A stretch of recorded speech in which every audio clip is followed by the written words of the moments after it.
Shiva Puranam, Rudra Samhita, Srsti Khanda, Chapter 3, Svayamvara of Srimati and Narada's humiliation.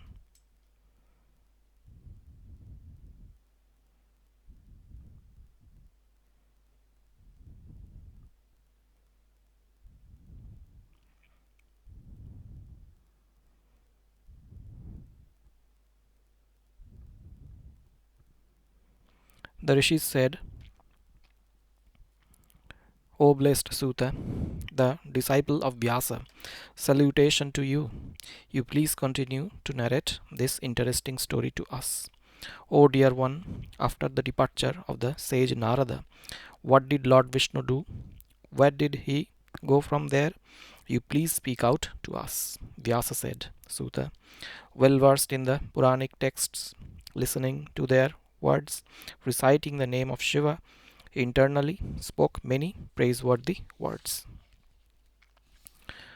Suta said, when Narada left of his own accord, then honoring the wishes of Lord Shiva, Vishnu, who is past master in illusion, at once displayed his Maya, illusion. He created a great city on the way of the sage, which was spread in 400 miles and was surprisingly charming. It was far more beautiful than even Vishnu Loka, where several beautiful things looked charming.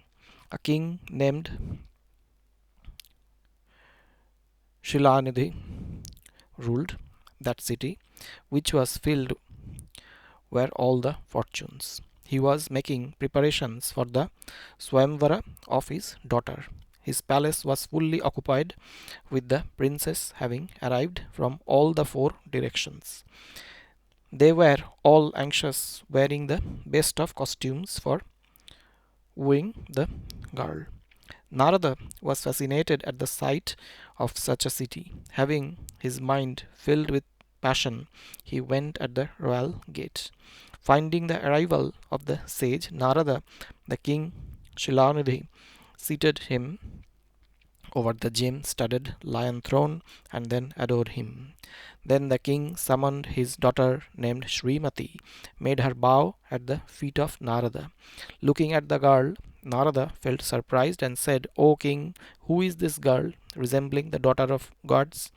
On hearing the words of Narada, the king spoke with folded hands. She is my daughter, known by the name of Srimati.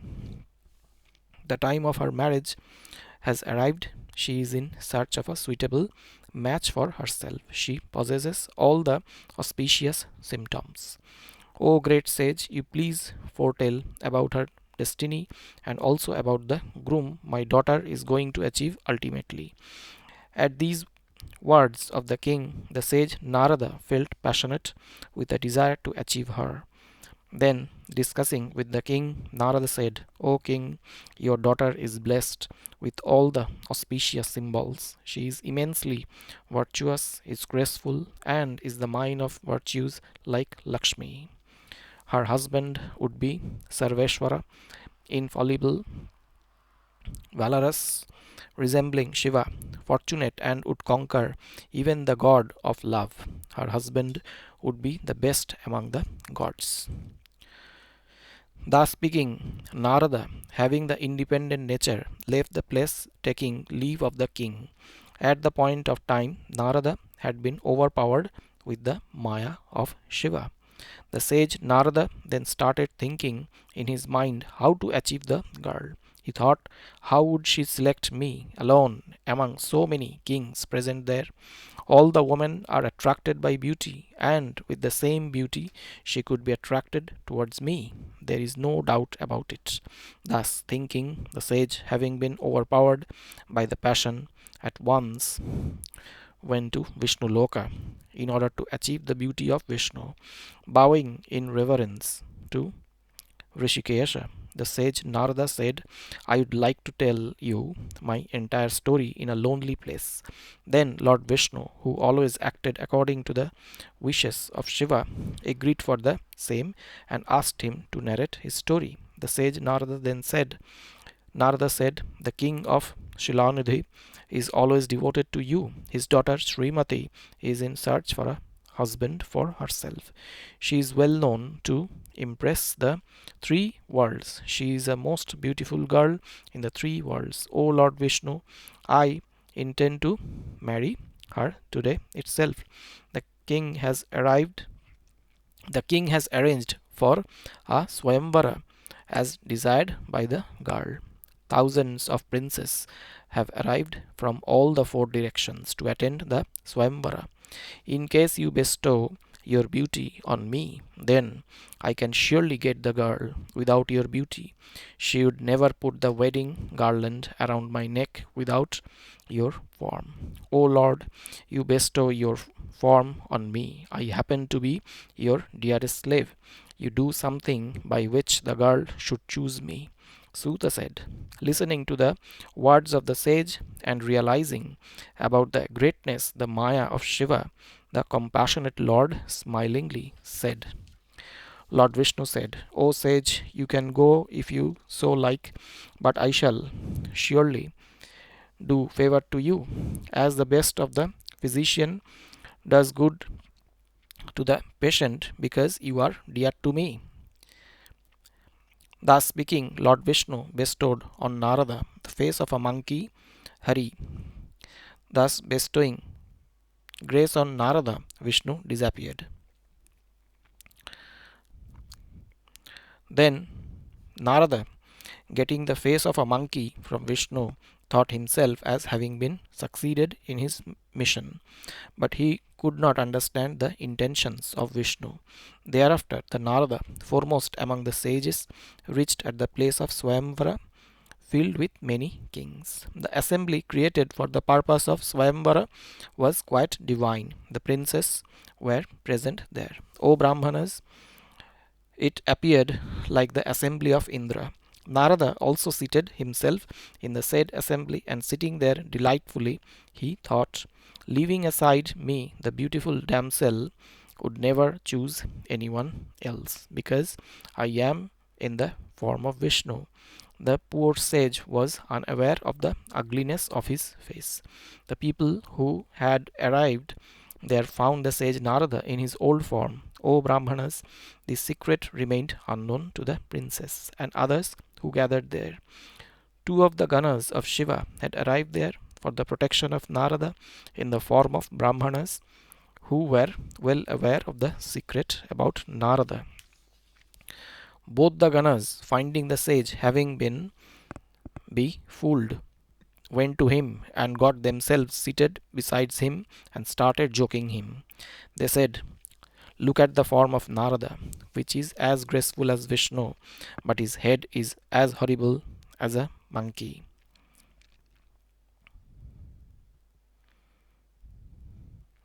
Having been infested with passion, he uselessly is desirous of wooing the princess. They kept on making such comments. They kept on laughing at him. The sage Narada, who was infested with passion, took no notice of their words. He was only interested in achieving Srimati. In the meantime, the princess arrived there from the inner quarters. Having been surrounded by her handmaids, the princess, possessing all the auspicious symbols, carrying the golden garland in her hands, appeared graceful in the place of Swayamvara, resembling Lakshmi. The princess, holding the garland in her hand, started wandering in the place of Swayamvara in search of her groom. She felt agitated, finding Narada in the form of Vishnu, except for the face which resembled to that of a monkey, and turning her face from there, she felt painful and left the place. Finding no groom suitable for herself, the princess did not offer the wedding garland to any one of the people who assembled there. In the meantime, Vishnu arrived there in the form of a king who was spotted by the princess alone. The arrival of Vishnu in the form of a prince delighted the princess, and she placed the garland around his neck. Vishnu in the form of a king disappeared from that place with the princess and reached his abode. All other princes were all other princes were disappointed, having lost Srimati. The passionate sage Narada was extremely upset.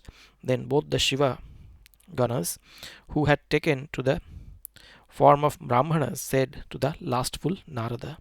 Both the Ganas said, O sage Narada, you are uselessly feeling lustful in the hope of getting the princess. You first look at your deplorable monkey like face. Suta said. On hearing the words of the Ganas, Narada felt surprised. Influenced with the Maya of Shiva, he looked his face in a mirror. Finding his face resembling that of a monkey, he felt enraged and in a of confusion, the sage pronounced a curse on the Ganas. He said, You have laughed at a Brahmana like me, therefore both of you would be born of the semen of a Brahmana, but would be turned as Rakshasas. The Shiva Ganas, who were the foremost of the learned people, hearing the curse pronounced by Narada, realized that he had been overpowered by the Maya of Shiva and kept quiet. O Brahmana, both of them felt gloomy, feeling that it was the wish of Lord Shiva. Thus thinking, they left for their respective abodes, praising Shiva at the same time. Iti Sri Shiva Mahapurane द्वितीयायां Rudra संहितायां प्रथम खंडे सृष्टि उपाख्याने नारद मोहन वर्णनं नाम तृतीयोऽध्यायः. Chapter 4. Narada reaches Vaikuntha and curses Vishnu. The rishis said, O Suta, the great intellect, you have narrated wonderful story. Graceful is the Maya of Shiva, and all the movable and immovable things are dependent on him. What did the enraged Narada, who had been overpowered with passion, do after the departure of the Ganas of Shiva?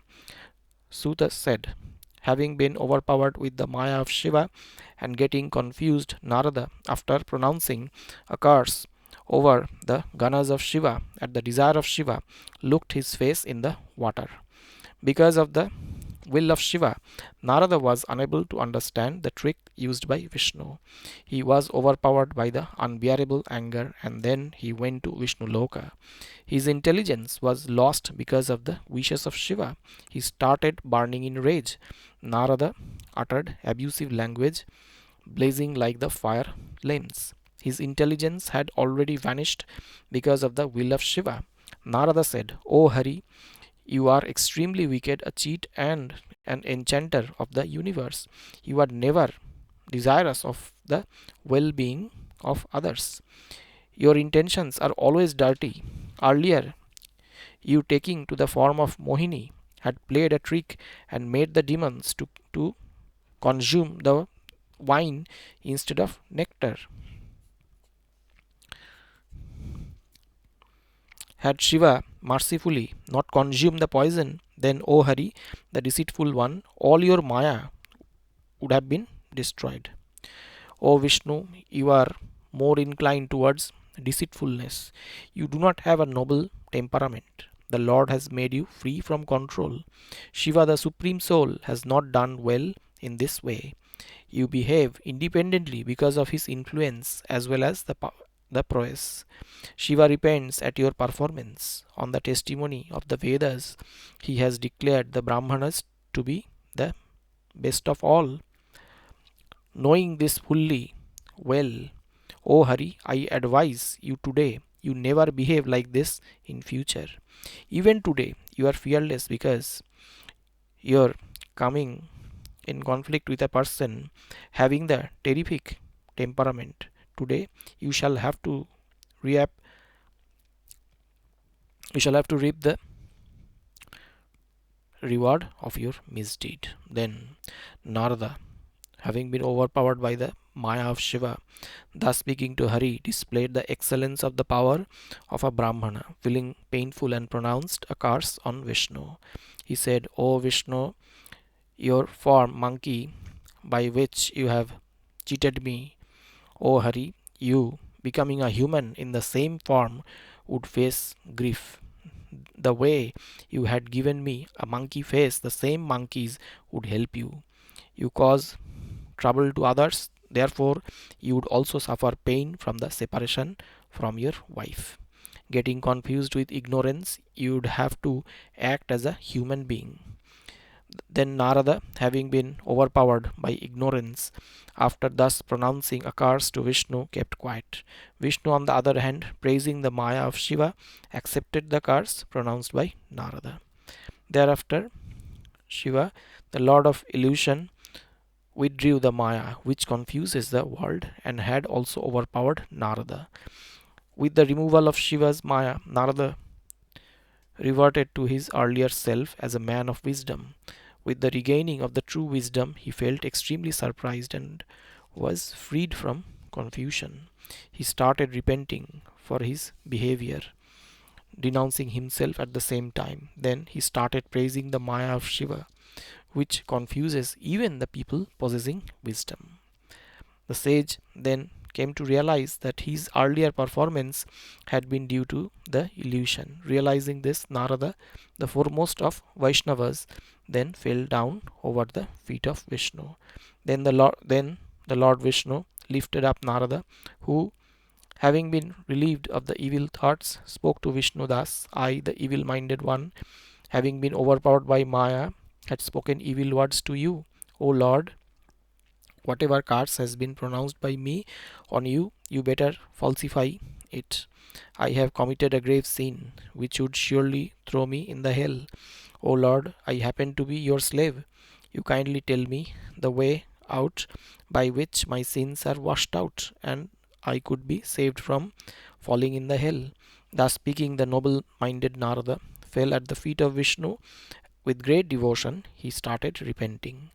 Then Lord Vishnu lifted up Narada and spoke truthful words to him. Vishnu said, You are the best of my devotees, no doubt. Don't feel painful at heart. Oh dear one, you listen. I am surely going to speak out something for your good. You will not have to go to the hell. Shiva would surely bestow his grace on you.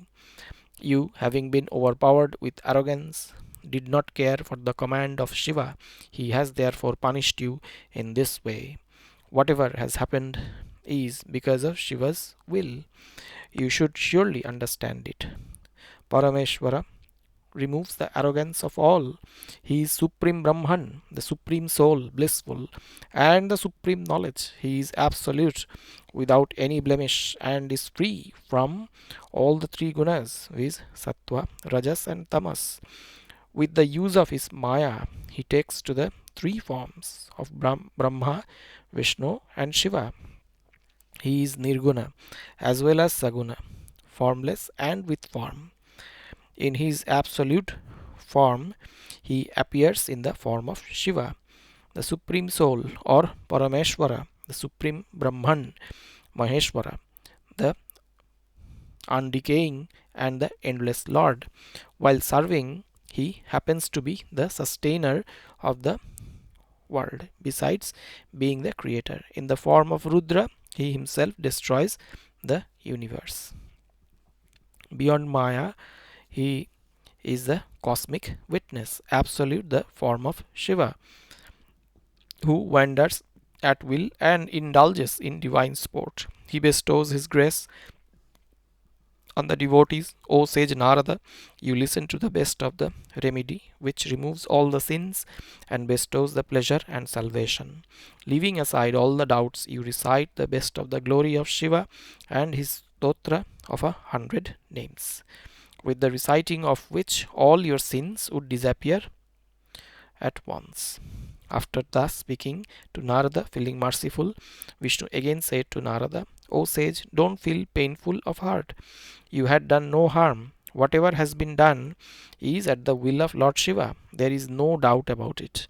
Because of the passions which were aroused in you and the related arrogance, he had extracted your wisdom, and then Lord Shiva got the curse pronounced on me from your mouth. In this way, Lord Shiva displayed his conduct in the world. He is the conqueror of the death and the Kala of Kala, always engaged in the rescue of his own devotees. There is no benefactor in the world for me better than Shiva himself on the or the master. The same Parameshvara bestows all types of strength for me. O sage, you devote yourself to him. Besides adoring him, listen to his fame, eulogize him, and worship him daily. The one who achieves the closeness of Shiva with his body, mind, and speech, he becomes a person with wisdom and enjoys all the pleasures during the lifetime and is called a liberated soul living on earth. With forest fire in the name of Shiva, all the mountains in the form of sins get destroyed without much effort. There is no doubt about it. There is several types of pains emanating from the sins which get destroyed with the worship of Shiva and not by any other means. O sage, the one who seeks refuge in Shiva is considered to be the real follower of the Vedas or the Supreme Soul, a blessed, learned person. You must adore him with your body, speech, and mind forever. There are different types of dharmas of those who worship Shiva. Their devotion yields quick results. The number of the sins which are destroyed with the adoration of Shiva, the same number of sins cannot be committed in the world.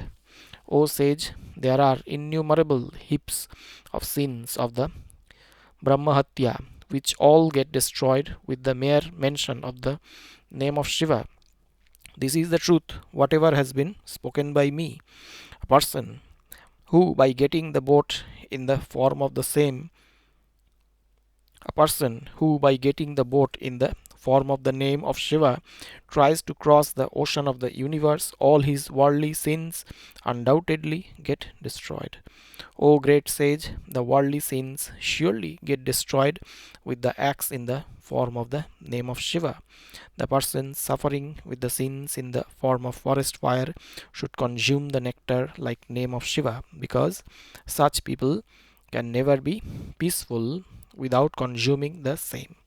Those who are drenched with the stream of the rain of nectar in the form of the name of Shiva are not distressed in the midst of the conflagration of the worldly existence. There is no doubt about it.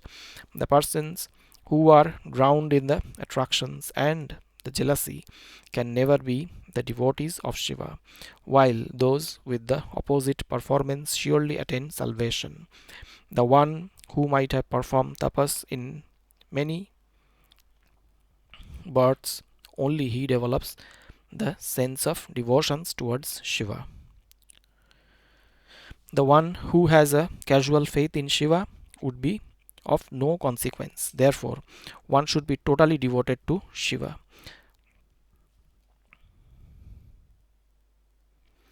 The one who has exclusive and unflinching devotion for Shiva can achieve salvation quite easily and not otherwise. After committing innumerable sins, in case one develops devotion at the feet of Lord Shiva, even then he is surely freed from all the sins. There is no doubt about it. As in the wildfire the trees are reduced to ashes, similarly the sins of the devotees of Shiva are burnt out in the fire of the reciting of the name of Shiva. The one who purifies himself with the application of holy ashes on all the limbs and then adores Shiva, he crosses the unending and the terrific ocean of the universe. A person who steals the wealth of a Brahmana, and even after killing a Brahmana, he is devoted to Shiva. He does not earn the relevant sin. All the rishis and great rishis, after going through the Vedas, arrived at a conclusion that the adoration of Shiva is the only remedy for freeing himself from the worldly bondages. From today onwards, getting alert with efforts and due observance of the rules of procedure, always adore great Lord Sadashiva with Parvati with devotion. After applying the holy ashes from the head to feet, one should recite the mantra Om Namaha Shivaya, which is well known in the world. A devotee should wear Rudraksha, which is dear to Shiva, over all the limbs, reciting the mantras. Then Listen to the story of Shiva himself and recite the same to others, adoring the devotees of Shiva at the same time. You should remain under the refuge of Shiva quite carefully, because by adoring Shiva one achieves the everlasting bliss. One should install the lotus like feet of Lord Shiva in his heart and should travel to the places holy for Shiva, keeping in view the spotless glory of high souled Lord Shiva. You should visit Anandavana, Kashi, which is dearest of Shiva, offering your adoration to Lord Vishweshwara. There you should worship him with devotion, offer your salutation to him, offer prayer to him. You will be freed from all the doubts. O sage, thereafter, you, with my permission and for the fulfillment of your desire, should surely go to Brahmaloka. O sage, you then offer your prayer and salutation to your father and ask him again and again about the glory of Shiva. Brahma, who is immensely devoted to Shiva, will narrate to you and glory of Shiva quite pleasantly, besides narrating the Satanamas Stotra of Shiva. O sage, from today onward you become the devotee of Shiva, following the Shiva's faith. Shiva would bestow welfare on you and your would be entitled to achieve salvation. And you would be entitled to achieve salvation. Thus Lord Vishnu, getting pleased, delivered discourse to Narada, and he himself, remembering, saluting the adoring Shiva, disappeared from the place. Iti Shri Shiva Mahapurane Ditiyayang Rudra Samhitayang Prathama Khande Srsti Upakyane Naradasya Vishnu Naradasya Vishnupadesha Varnanam Nama Chaturthadhyayah. Chapter 5. Narada's visit to Kashi. Suta said, O Brahmanas, at the disappearing of Vishnu from the sight, the sage Narada, with his mind filled with devotion, kept on visiting the Shivalingas on earth. O Brahmanas, by thus wandering over the earth, he came across several Shivalingas lovingly, which bestowed pleasure and salvation to the devotees. When the two Shivas, Ganas, came to know that the sage Narada, with his divine vision, was so wandering on earth, they went to Narada having a peaceful mind. Being desirous of getting relieved of the curse, both of them offered their salutation to him with folded hands and falling over his feet. Shiva's attendant said, O sage, the son of Brahma, you kindly listen to our words quite lovingly. We are the Brahmanas, and we have actually not committed a crime against you. O sage, O Brahmana, in the Svayamvara of the princess, we jeered at you when you had been confused with the Maya of Shiva. Having been influenced with the Maya of Shiva, you pronounced a curse on us. Since the time was not favorable for us, we kept quiet then. We have reaped the reward of our actions, and no one is therefore at fault. Now you be pleased with us and be compassionate on us. Suta said, listening to the respectful words of the attendants of Shiva, the sage, while repenting lovingly, said to Shiva Ganas. Narada said, O Ganas of Shiva, adorable by the noble people, you please listen to me. Presently my words are free from confusion, pleasant and realistic. This is certain that I had acted earlier foolishly because of the will of Shiva, and my words were devoid of wisdom. Having been completely confused, an evil-minded person like me had pronounced a curse on you. On Shivaganas, whatever had been spoken by me has to happen and cannot be avoided. Still, I am going to speak out the remedy to escape from the curse. Both of you will please forgive me for my sin.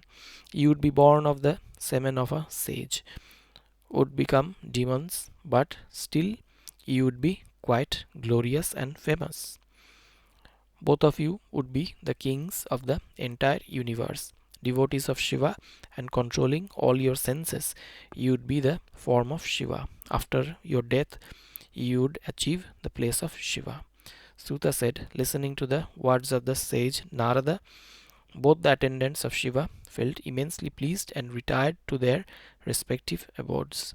Narada, on the other hand, feeling delighted, reciting the name of Shiva with utmost devotion, visiting the places sacred to Shiva, kept on wandering on earth. The sage Narada had the best of all in the sphere of grace, and he ultimately reached the city of Kashi, which was the form of Shiva, was comfortable and dear to Shiva. Finding the city of Kashi with the Lord of Kashi, he felt successful and worshipped him with great love and pleasure. Delightfully, he stayed at Kashi and he felt contented. Becoming humble with his devotion, he extolled the virtues of the Lord and remembered him with glory. With the remembering of Lord Shiva, Narada achieved the noble wisdom, but he developed a desire to know deeply about the tattva of Shiva, and for that purpose he went to Brahmaloka. Reaching there, he offered his salutation to Brahma appropriately. Then he eulogized him with the reciting of several stotra. Then, feeling immensely devoted to Shiva, Narada inquired about the reality of the tattva of Shiva. Narada said, O Pitamaha, grand sir, you are well aware of the form of Brahman. By your grace, I have learnt about the complete glory of Lord Vishnu and the path of his devotion, path of knowledge, difficult path of tapas, path of charities, besides the path of the sacred places. O Master, I remained ignorant about Shiva Tattva. Besides, I could not know about the method of his adoration. Therefore, you tell me all about them besides the episodes connected with his life.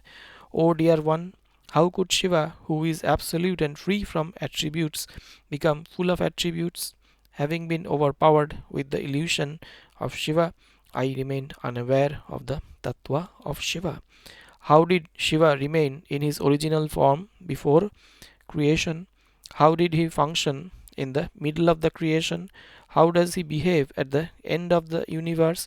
How does Shiva, who is benevolent to all, get pleased?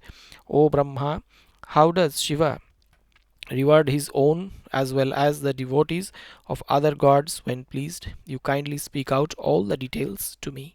We have heard that Lord Shiva gets pleased in no time, and that the merciful Shiva cannot bear the pain of his devotees. Brahma, Vishnu, and Shiva, all the three have been born of the Amsha of Shiva.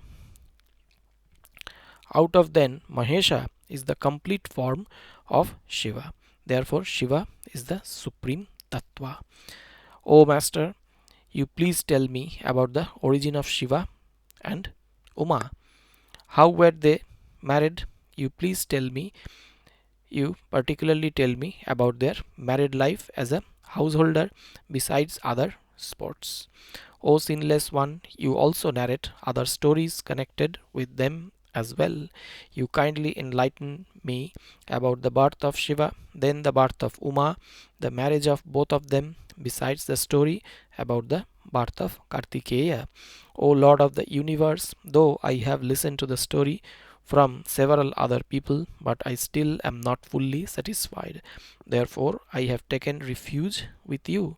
You kindly be compassionate on me. Thus, listening to the words of Narada, his son Brahma, the Pitamaha of the world, said, Iti Shri Shiva Purane Dvitiyayaং Rudra Samhitayaং Prathama Khande Srsti Khanda Narada Prashna Varnanang Nama Panchamodhyayah.